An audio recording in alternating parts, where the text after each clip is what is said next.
بسم اللہ الرحمن الرحیم نحمده ونصلی علی رسولہ الکریم اما بعد بسم اللہ الرحمن الرحیم۔ عزیز طلبہ، آج ہم کنز الدقائق حصہ دوم سبق نمبر 294 شروع کر رہے ہیں۔ اس سبق میں ہم کتاب الرہن کا آخری سبق پڑھیں گے۔ اس سبق میں ہم کتاب الرہن سے فصل فی المتفرقات سے متعلق پڑھیں گے، یعنی رہن کے متفرق مسائل آج کے اس سبق میں ہم پڑھیں گے۔ عزیز طلبہ، آتے ہیں کتاب کی طرف۔ سب سے پہلے ہم عبارت پڑھتے ہیں: وَإِنْ رَهَنَ شَاةً قِيمَتُهَا 10 ب10 فَمَاتَتْ فَدَبَغَ جِلْدَهَا وَهُوَ يُصَاوِي دِرْهَمًا فَهُوَ رَهْنٌ بِدِرْهَمٍ وَنَمَاءُ الرَّهْنِ كَالْوَلَدِ وَالثَّمَرِ وَاللَّبَنِ وَالصُّوفِ لِلرَّاهِنِ وَهُوَ رَهْنٌ مَعَ الْأَصْلِ وَيَهْلِكُ مَجَانًا وَإِنْ بَقِيَ وَهَلَكَ الْأَصْلُ فُكَّ بِحَظِّهِ فيقسم الدين على قيمته يوم الفكاك وقيمة الأصل يوم القبض فسقط من الدين حصة الأصل وفك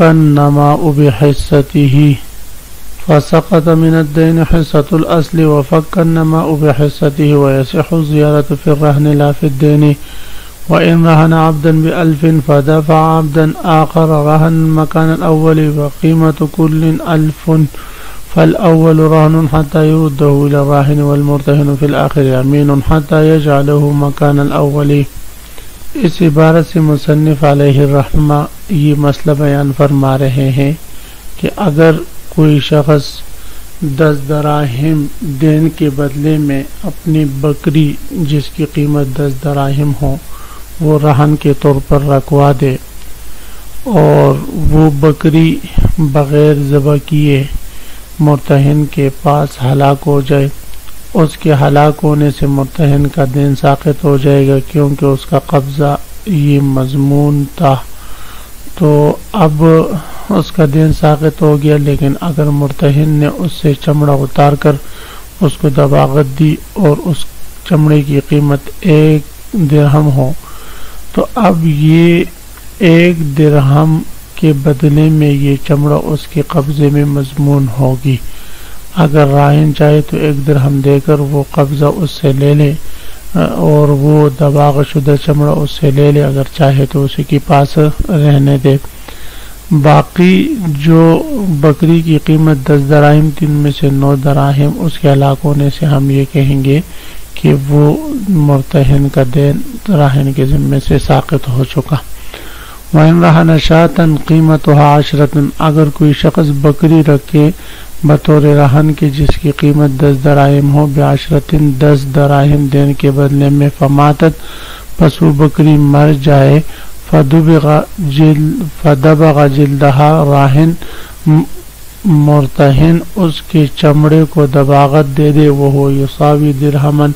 اس حال میں کہ وہ چمڑا بعد دباغت 1 درہم کے بدلے میں ہو فہو رہن بدرہم،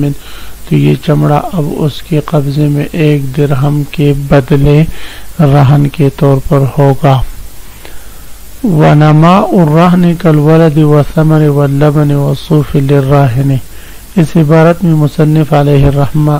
یہ مسئلہ بیان فرما رہے ہیں کہ مرتہن کے پاس رہن میں جو نما یعنی بڑھوتری آئے گی، مثلا رہن کا بچہ ہو جائے یا رہن کوئی پل دے دے یا دودھ اور اون وغیرہ، تو یہ سارے کی ساری ثمرات ساری چیزیں راہن کی ہے کیونکہ راہن کی مملوک کی زیادتی اور نما ہے، تو لہذا یہ بھی اسی کی مملوک ہوگی اور یہ نما بھی اپنے اصل کے ساتھ رہن ہوگی کیونکہ نما اصل کا تابع ہوتا ہے۔ جب اصل رہن ہے تو نما بھی رہن ہی ہوگا۔ ہاں اگر نما ہلاک ہو گئی تو مرتہن پر ضمان نہ ہوگا کیونکہ جو اصل مقابل ہو اس میں سے تابع کا کچھ حصہ نہیں ہوتا کیونکہ تابع مقصود عقد میں داخل نہیں، تو لہذا جو اصل ہے وہی اس دن کے مقابل ہے، باقی جو توابع ہے گویا یہ اوصاف اور اوصاف لا یقابلها شیء من الثمن، تو لہذا یہ دین کے بدلے میں نہیں ہوں گے۔ تو فرماتے ہیں ونماء الرہن، اور رہن کی بڑھوتری، نہن کی زیادتی، کالولد جس طرح کے مرہونہ شے کا بچہ ہو جانا، بکری اس کا بکرا ہو جانا، بچہ ہو جانا، یا باندی ہے اس کا بچہ ہو جانا، وثمری یا پل کا ہو جانا، واللبن یا دودھ کا نکلنا، وصوف یا اون وغیرہ کا، راہن یہ ساری چیزیں راہن کے لیے ہوگی، وہ رہن مع الاصل، اور یہ سب چیزیں اصل کے ساتھ رہن کے طور پر ہوگی، اس لیے کہ یہ اصل کے تابع رہتی ہے۔ وَيَهْلِكُ مَجَانًا، اگر یہ ہلاک ہو گئے مرتہن کے ہاں تو یہ مفت میں ہلاک ہوں گے، بغیر کسی چیز کے، بغیر کسی بدل کے ہلاک ہوں گے، اس لیے کہ یہ اتباع ہے، اور جو چیزیں تابع ہوں تو وہ اس کا کوئی حصہ نہیں ہوتا اس چیز میں جو اصل کے مقابل ہو۔ وَإِن بَقِيَ وَهَلَكَ الْأَصْلُ فُكَّ بِحَظِّهِ، اب اس عبارت میں مصنف علیہ الرحمہ یہ مسئلہ بیان فرما رہے ہیں کہ اگر اصل مرہون ہلاک ہو جائے اور نما باقی رہے تو نما کو بقدر حصہ دین چھڑایا جائے گا، کیونکہ نما اب چھڑانے کے ساتھ مقصود ہو گئی ہے،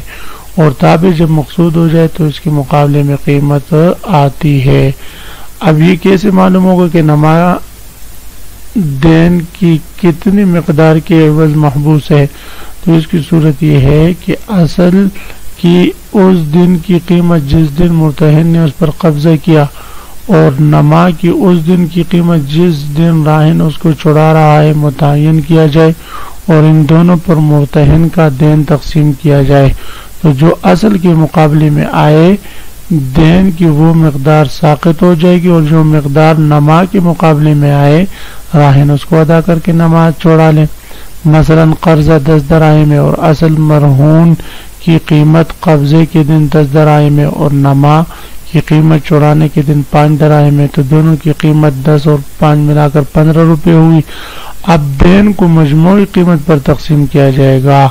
پس دین کے 2 ثلث وہ اصل کے مقابلے میں آتے ہیں اور 1 ثلث وہ نما کے مقابلے میں آتا ہے، تو لہذا 1 ثلث یعنی 3 اشاریہ کچھ روپے دے کر وہ نما کو چھوڑا لے۔ وَإِن بَقِيَ، اگر نما باقی رہے، وَهَلَكَ الْأَصْلُ، اور اصل ہلاک ہو جائے، فُكَّ بِحَظِّهِ، تو اس نما کو آزاد کیا جائے گا اس کے حصے کا دین دے کر، فَيُقْسَمُ الدَّيْنُ عَلَى قِيمَتِهِ يَوْمَ الْفِكَاكِ، لہذا دین کو تقسیم کیا جائے گا اس نما کی قیمت پر یوم الفقا کے چھڑانے والے دن کی قیمت پر، وقیمت الاصل، اور اصل کی قیمت پر یوم القبض، جس دن اس نے قبضہ کیا، یعنی اصل کی اس دن کی قیمت ہوگی جس دن اس نے اس کو قبضہ کیا، اور نما کی اس دن کی قیمت ہوگی یوم الفقا جس دن وہ اس کو چھوڑائے۔ فسقط من الدین حصۃ الاصل، لہذا دین میں سے جو اصل کے حصے میں جو دین آئے گا وہ ساقط ہو جائے گا، وفق النماء بحصتی، اور نما کو چھڑائے اس کے حصے کے بدل کا دین دے کر،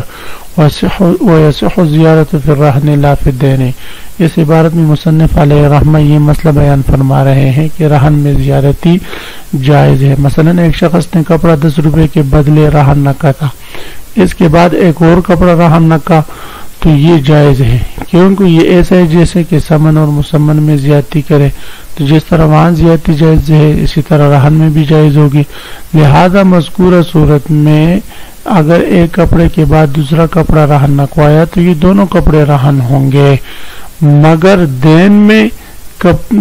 کمی زیادتی یہ جائز ہے یا نہیں؟ تو طرفین رحمہ اللہ تعالیٰ کے نزدیک دین میں اضافہ کرنا یہ جائز نہیں، کیونکہ دین میں اضافہ کرنا یہ رہن کے مشاع ہونے کو مستلزم ہے۔ کیوں بھئی؟ اس لیے کہ پہلے مثلا 1000 روپیہ بطور رہن کے تھا، مثلا پہلے ایک گاڑی جو ہے وہ 1000 کے بدلے میں بطور رہن کی تھی، اب جب اس نے دین میں زیادتی کر لی، 2000 دین کر لیا، تو اب اس گاڑی کا نصف حصہ بلا تعین وہ اس دوسرے دین کے بدلے میں رہن ہوا، تو نصف اس دین کے بدلے میں اور نصف دوسرے دین کے بدلے میں، اور یہ مشاع ہو گیا، غیر متعین کی تعین ہوئی اس میں، تو اس لیے فرماتے ہیں کہ یہ دین میں زیادتی یہ اس رہن کے مشاع ہونے کو مستلزم ہے، یہ جائز نہیں۔ امام ابو یوسف رحمہ اللہ تعالیٰ کے ہاں جائز ہے، لیکن فتویٰ طرفین کے قول پر ہے۔ ویسے زیادت پھر رہن میں زیادتی صحیح ہے، لا فی الدین، لیکن دین میں زیادتی صحیح نہیں۔ وَإِن رَهَنَ عَبْدًا بِأَلْفٍ فَدَفَعَ عَبْدًا آخَرَ رَهْنًا مَكَانَ الْأَوَّلِ۔ صورت مسئلہ یہ ہے کہ زید کے دو غلام ہیں، ایک کا نام بکر ہے، دوسرے کا نام خالد ہے۔ زید نے بکر بطور رہن کے رکوا دیا، پھر اس کے بعد بکر کی جگہ خالد غلام کو بطور رہن کے رکواتا ہے، تو یہ جائز ہیں، لیکن جب تک پہلا غلام جو ہے وہ مرتہن کے پاس رہتا ہے تو دین کا بدل بطور رہن کے وہی پہلا غلام ہوگا۔ اگر اس نے وہ پہلا غلام راہن کو دے دیا تو اب یہ دوسرا غلام بطور رہن کے شمار ہوگا۔ وَإِن رَهَنَ عَبْدًا بِأَلْفٍ، اگر کسی شخص نے 1000 کے بدلے میں غلام کو بطور رہن کے رکوایا، فَدَفَعَ عَبْدًا آخَرَ رَهْنًا، پھر اس کے بعد دوسرے غلام کو بطور رہن کے دے دیا مکان اول پہلے والے کے بدلے میں، وقیمت کل 1000، اور دونوں کی قیمت 1000 ہو، فالاول رہن، تو پہلا غلام ہی رہن رہے گا، حتی یرد الی الراہن، جب تک کہ وہ راہن کو حوالے نہیں کرتا۔ تو جب تک وہ پہلا غلام راہن کو حوالے نہیں کرتا وہ مرتہن کے پاس بطور رہن کے ہوگا، لہذا اگر وہ پہلا غلام حوالہ کرنے سے پہلے ہلاک ہو جاتا ہے تو اب مرتہن یہ نہیں کہہ سکتا کہ رہن تو یہ دوسرا غلام تھا، پہلا نہیں تھا۔ جب تک حوالہ نہیں کرتا اس وقت تک وہ رہن ہی رہے گا، اگر ہلاک ہوگا تو اس کی ہلاکت مضمون ہوگی اور اس کا دین ساقط ہو جائے گا۔ والمرتہن فی الآخر امین، اور مرتہن اس دوسرے غلام کے قبضے میں امین شمار ہوگا، لہذا اگر دوسرا غلام اس کے پاس ہلاک ہوتا ہے تو اس کے قرضے میں سے کچھ ساقط نہیں ہوگا، حتی یجعلہ مکان اولی، جب تک یہ دوسرا غلام پہلے والے غلام کی جگہ پر نہیں رکھتا، یعنی دوسرے غلام کو پہلے والے غلام کی جگہ پر رکھ دیا اور پہلے والے غلام کو لا کر جو ہے وہ راہن کے حوالے کر دیا، تو اب یہ دوسرا غلام جو ہے پہلے والے غلام کے قائم مقام بن جائے گا اور یہ دوسرا غلام اب رہن ہو جائے گا۔ تو عزیز طلبہ، آج کے سبق میں ہم نے کتاب الرہن کے فصل فی المتفرقات سے متعلق پڑھا۔ آج کے سبق میں ہم نے سب سے پہلے یہ مسئلہ پڑھا کہ اگر کسی نے بکری بطور رہن کے رکوائی پھر اس کا بچہ ہو جائے تو بچہ بطور رہن کے اپنے اصل کے تابع ہوگا، لیکن اگر بکری ہلاک ہو گئی تو دین ساقط ہو جائے گا۔ اسی طرح جو ہے جتنے بھی نما وغیرہ ہے شے مرہونہ کے تو وہ اصل کے تابع ہوں گے اور بطور رہن کے شمار ہوں گے۔ پھر اس کے بعد ہم نے پڑھا کہ اگر اصل ہلاک ہو جائے تو نماز سے اس اصل کی تلافی کی جائے گی جس قدر ممکن ہو، اور آخر میں ہم نے پڑھا کہ ایک شے بطور رہن کے رکوائی ہو تو اس کے بدلے میں دوسری رہن کے طور پر رکوانا جائز ہے، اور اسی کے ضمن میں ہم نے پڑھا کہ رہن میں کمی زیادتی جائز ہے لیکن دین میں کمی زیادتی جائز نہیں۔ وآخر دعوانا ان الحمدللہ رب العالمین۔